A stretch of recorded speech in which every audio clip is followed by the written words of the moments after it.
Last night in Kabul, the United States ended 20 years of war in Afghanistan, the longest war in American history.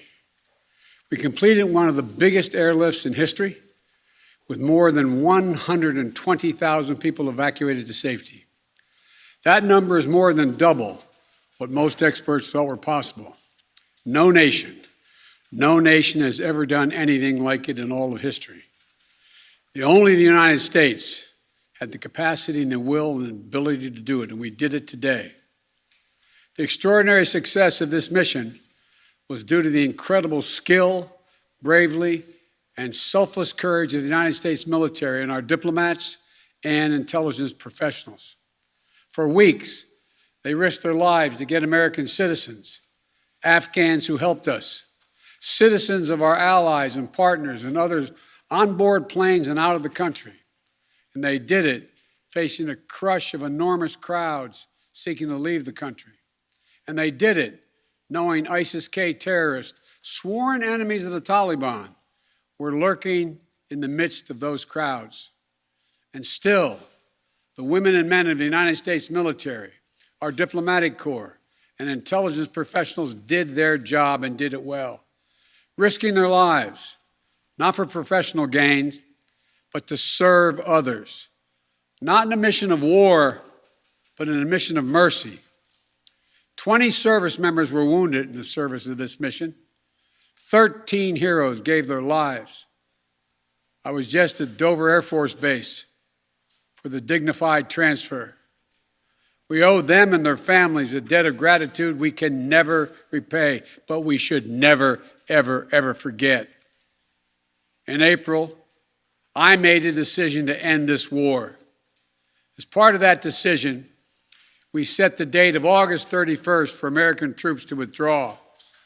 The assumption was that more than 300,000 Afghan national security forces that we had trained over the past 2 decades and equipped would be a strong adversary in their civil wars with the Taliban. That assumption that the Afghan government would be able to hold on for a period of time beyond military drawdown turned out not to be accurate. But I still instructed our national security team to prepare for every eventuality, even that one. And that's what we did. So we were ready when the Afghan security forces, after 2 decades of fighting for their country and losing thousands of their own, did not hold on as long as anyone expected. We were ready when they and the people of Afghanistan watched their own government collapse and their president flee amid the corruption and malfeasance, handing over the country to their enemy, the Taliban, and significantly increasing the risk to U.S. personnel and our allies. As a result, to safely extract American citizens before August 31st, as well as embassy personnel, allies and partners, and those Afghans who had worked with us and fought alongside of us for 20 years, I had authorized 6,000 troops, American troops, to Kabul to help secure the airport. As General McKenzie said, this is the way the mission was designed. It was designed to operate under severe stress and attack, and that's what it did. Since March, we reached out 19 times to Americans in Afghanistan with multiple warnings and offers to help them leave Afghanistan, all the way back as far as March. After we started the evacuation 17 days ago, we did initial outreach and analysis and identified around 5,000 Americans who had decided earlier to stay in Afghanistan but now wanted to leave. Our Operation Allied Rescue ended up getting more than 5,500 Americans out. We got out thousands of citizens and diplomats from those countries that went into Afghanistan with us to get bin Laden. We got out locally employed staff of the United States Embassy and their families, totaling roughly 2,500 people. We got thousands of Afghan translators and interpreters and others who supported the United States out as well. Now we believe that about 100 to 200 Americans remain in Afghanistan, with some intention to leave. Most of those who remain are dual citizens, longtime residents who had earlier decided to stay because of their family roots in Afghanistan. The bottom line, 90% of Americans in Afghanistan who wanted to leave were able to leave. And for those remaining Americans, there is no deadline. We remain committed to get them out if they want to come out. Secretary of State Blinken is leading the continued diplomatic efforts to ensure safe passage for any American, Afghan partner, or foreign national who wants to leave Afghanistan. In fact, just yesterday, the United Nations Security Council passed a resolution that sent a clear message about what the international community expects the Taliban to deliver on moving forward, notably freedom of travel, freedom to leave. And together, we are joined by over 100 countries that are determined to make sure the Taliban upholds those commitments. It will include ongoing efforts in Afghanistan to reopen the airport, as well as overland routes, allowing for continued departure to those who want to leave and deliver humanitarian assistance to the people of Afghanistan. The Taliban has made public commitments, broadcast on television and radio across Afghanistan, on safe passage for anyone wanting to leave, including those who worked alongside Americans. We don't take them by their word alone, but by their actions. And we have leverage to make sure those commitments are met. Let me be clear. Leaving August the 31st is not due to an arbitrary deadline. It was designed to save American lives. My predecessor, the former president, signed an agreement with the Taliban to remove U.S. troops by May the 1st, just months after I was inaugurated. It included no requirement that the Taliban work out a cooperative governing arrangement with the Afghan government. But it did authorize the release of 5,000 prisoners last year, including some of the Taliban's top war commanders, among those who just took control of Afghanistan. And by the time I came to office, the Taliban was in its strongest military position since 2001, controlling or contesting nearly half of the country. The previous administration's agreement said that if we stuck to the May 1st deadline that they had signed on to leave by, the Taliban wouldn't attack any American forces.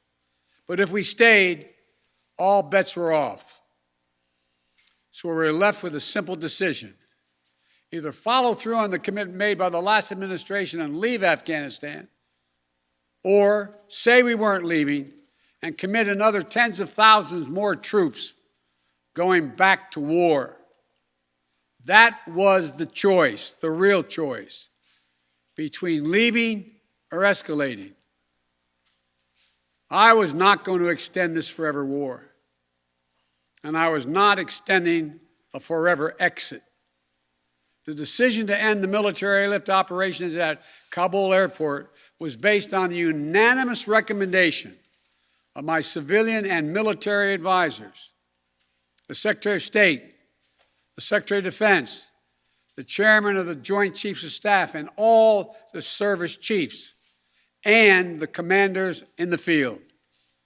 Their recommendation was that the safest way to secure the passage of the remaining Americans and others out of the country was not to continue with 6,000 troops on the ground in harm's way in Kabul, but rather to get them out through non-military means. In the 17 days that we operated in Kabul, after the Taliban seized power, we engaged in an around-the-clock effort to provide every American the opportunity to leave. Our State Department was working 24/7, contacting and talking, and in some cases walking Americans into the airport. Again, more than 5,500 Americans were airlifted out. And for those who remain, we will make arrangements to get them out if they so choose. As for the Afghans, we and our partners have airlifted 100,000 of them. No country in history has done more to airlift out the residents of another country than we have done. We will continue to work to help more people leave the country who are at risk. And we're far from done. For now, I urge all Americans to join me in grateful prayer for our troops and diplomats and intelligence officers who carried out this mission of mercy in Kabul and at tremendous risk with such unparalleled results. An airlift that evacuated tens of thousands, to a network of volunteers and veterans who helped identify those needing evacuation, guide them to the airport, and provided them for their support along the way. We're going to continue to need their help. We need your help, and I'm looking forward to meeting with you. And to everyone who is now offering or who will offer to welcome Afghan allies to their homes around the world, including in America, we thank you. I take responsibility for the decision. Now some say we should have started mass evacuation sooner. And couldn't this have been done in a more orderly manner? I respectfully disagree. Imagine if we'd begun evacuations in June or July, bringing in thousands of American troops and evacuating more than 120,000 people in the middle of a civil war. There still would have been a rush to the airport, a breakdown in confidence and control of the government, and it still would have been very difficult and dangerous mission. The bottom line is there is no evacuation from the end of a war that you can run without the kinds of complexities, challenges, and threats we faced. None. There are those who would say we should have stayed indefinitely for years on end. They ask, why don't we just keep doing what we were doing? Why do we have to change anything? The fact is, everything had changed. My predecessor had made a deal with the Taliban.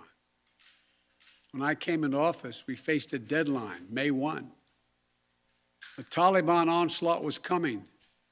We faced one of two choices: follow the agreement of the previous administration and extend to have more time for people to get out, or send in thousands of more troops and escalate the war. To those asking for a third decade of war in Afghanistan, I ask, what is the vital national interest? In my view, we only have one: to make sure Afghanistan can never be used again to launch an attack on our homeland. Remember why we went to Afghanistan in the first place? Because we were attacked by Osama bin Laden and al-Qaeda on September 11th, 2001.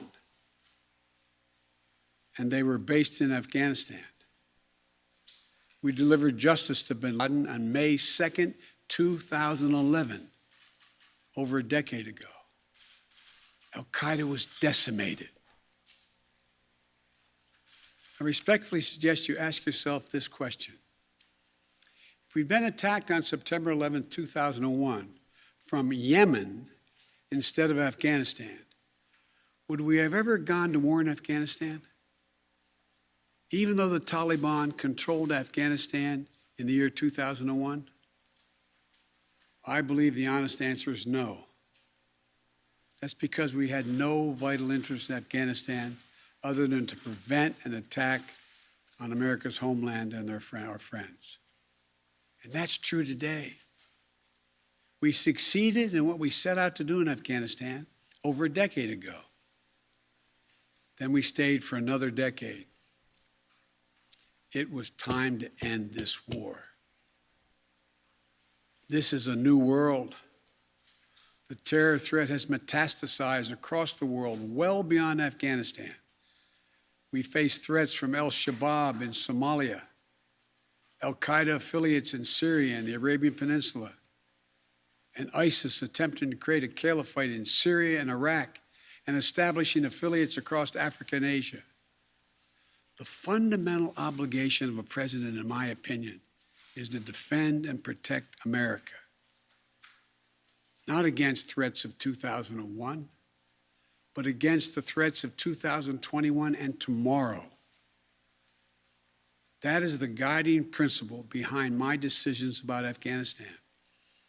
I simply do not believe that the safety and security of America is enhanced by continuing to deploy thousands of American troops and spending billions of dollars a year in Afghanistan. But I also know that the threat from terrorism continues in its pernicious and evil nature. But it's changed, expanded to other countries. Our strategy has to change too. We will maintain the fight against terrorism in Afghanistan and other countries. We just don't need to fight a ground war to do it. We have what's called over-the-horizon capabilities, which means we can strike terrorists and targets without American boots on the ground, or very few if needed. We've shown that capacity just in the last week. We struck ISIS-K remotely, days after they murdered 13 of our service members and dozens of innocent Afghans. And to ISIS-K, we are not done with you yet. As Commander-in-Chief, I firmly believe the best path to guard our safety and our security lies in a tough, unforgiving, targeted, precise strategy that goes after terror where it is today, not where it was 2 decades ago. That's what's in our national interest. And here's a critical thing to understand. The world is changing. We're engaged in a serious competition with China. We're dealing with the challenges on multiple fronts with Russia. We're confronted with cyber attacks and nuclear proliferation. We have to shore up America's competitiveness to meet these new challenges in the competition for the 21st century. And we can do both. Fight terrorism and take on new threats that are here now and will continue to be here in the future. And there's nothing China or Russia would rather have, would want more in this competition in the United States to be bogged down another decade in Afghanistan. As we turn the page on the foreign policy that has guided our nation the last 2 decades, we've got to learn from our mistakes. To me, there are 2 that are paramount. First, we must set missions with clear, achievable goals, not ones we'll never reach. And second, we must stay clearly focused on the fundamental national security interest of the United States of America. This decision about Afghanistan is not just about Afghanistan. It's about ending an era of major military operations to remake other countries. We saw a mission of counterterrorism in Afghanistan, getting the terrorists and stopping attacks, morph into a counterinsurgency, nation building, trying to create a democratic, cohesive, and united Afghanistan, something that has never been done over many centuries of Afghan's history. Moving on from that mindset, and those kind of large-scale troop deployments will make us stronger and more effective and safer at home. And for anyone who gets the wrong idea, let me say clearly, to those who wish America harm, To those who engage in terrorism against us or our allies, know this: the United States will never rest. We will not forgive. We will not forget. We will hunt you down to the ends of the earth, and you will pay the ultimate price. And let me be clear. We'll continue to support the Afghan people through diplomacy, international influence, and humanitarian aid. We'll continue to push for regional diplomacy engagement to prevent violence and instability. We'll continue to speak out for the basic rights of the Afghan people, especially women and girls, as we speak out for women and girls all around the globe. And I've been clear that human rights will be the center of our foreign policy. But the way to do that is not through endless military deployments, but through diplomacy, economic tools, and rallying the rest of the world for support. My fellow Americans, the war in Afghanistan is now over. I'm the fourth president who has faced the issue of whether and when to end this war. When I was running for president, I made a commitment to the American people that I would end this war. Today, I've honored that commitment. It was time to be honest with the American people again. We no longer had a clear purpose in an open-ended mission in Afghanistan. After 20 years of war in Afghanistan, I refused to send another generation of America's sons and daughters to fight a war that should have ended long ago. After more than $2 trillion spent in Afghanistan, a cost that researchers at Brown University estimated would be over $300 million a day for 20 years in Afghanistan, for 2 decades. Yes, the American people should hear this: $300 million a day for 2 decades.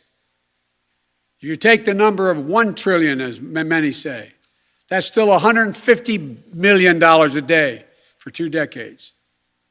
And what have we lost as a consequence in terms of opportunities? I refuse to continue a war that was no longer in the service of the vital national interest of our people.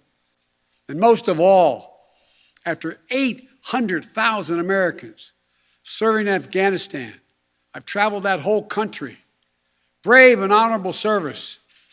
After 20,744 American servicemen and women injured, and the loss of 2,461 American personnel, including 13 lives lost just this week, I refuse to open another decade of warfare in Afghanistan.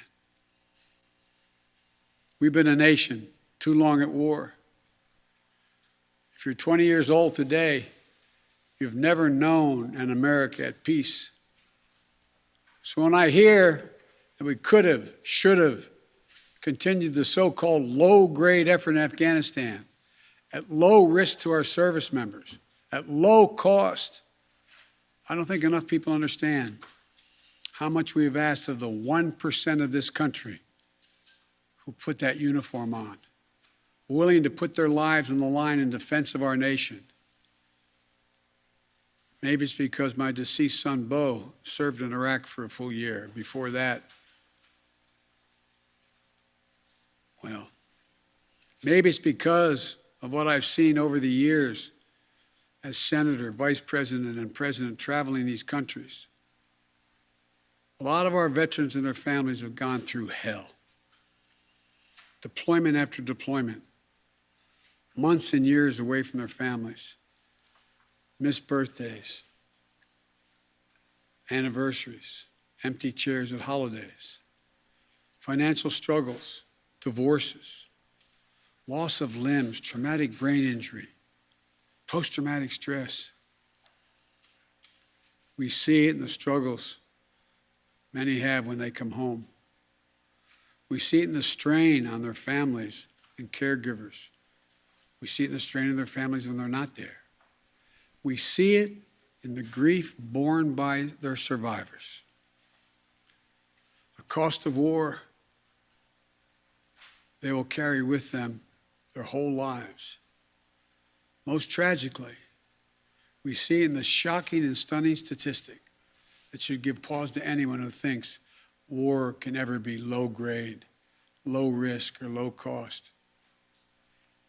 18 veterans, on average, who die by suicide every single day in America. Not in a far-off place, but right here in America.